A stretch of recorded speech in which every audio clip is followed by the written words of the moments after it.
नमस्कार. ज्येष्ठा गौरीची आवाहन, पूजन, विसर्जन याबद्दल माहिती.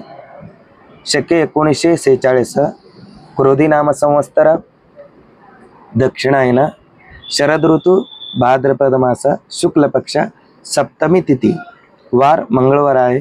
दिनांक 10 सप्टेंबर 2024. या दिवशी अनुराधा नक्षत्र आहे. अनुराधा नक्षत्र रात्री 8:04 आहे.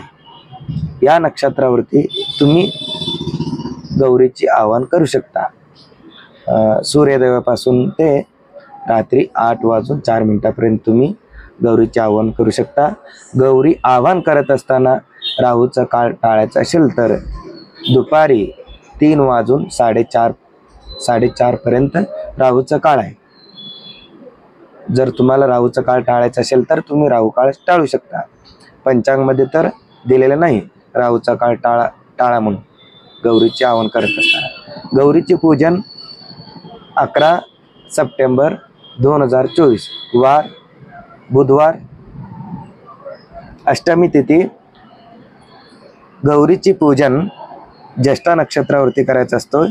ज्येष्ठा नक्षत्र रात्री 9:22 ज्येष्ठा गौरीची पूजन करू शकता तुम्ही.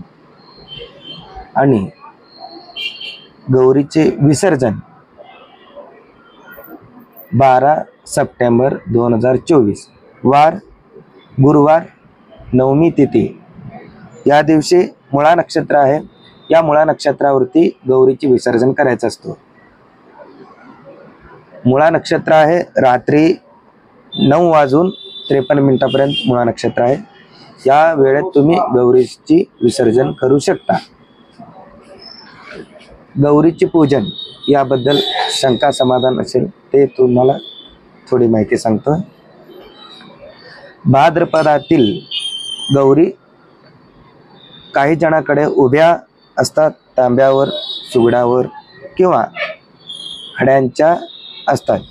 जसा कुलाचार असेल त्याप्रमाणे गौरीचे पूजन करायचं असतो. आपलं घरातील एखादी व्यक्ती, विशेषतः आई किंवा वडील, मृत झाल्यावर 1 वर्षाच्या आत नेहमीप्रमाणे कुलाचाराप्रमाणे गौरीचे पूजन करू शकता. काही ठिकाणी अशा वेळेस गौरी उभ्या न करता पाटावर, सुगडावर बसवण्यास सांगितले जाते. यास कोणताही आधार नाही.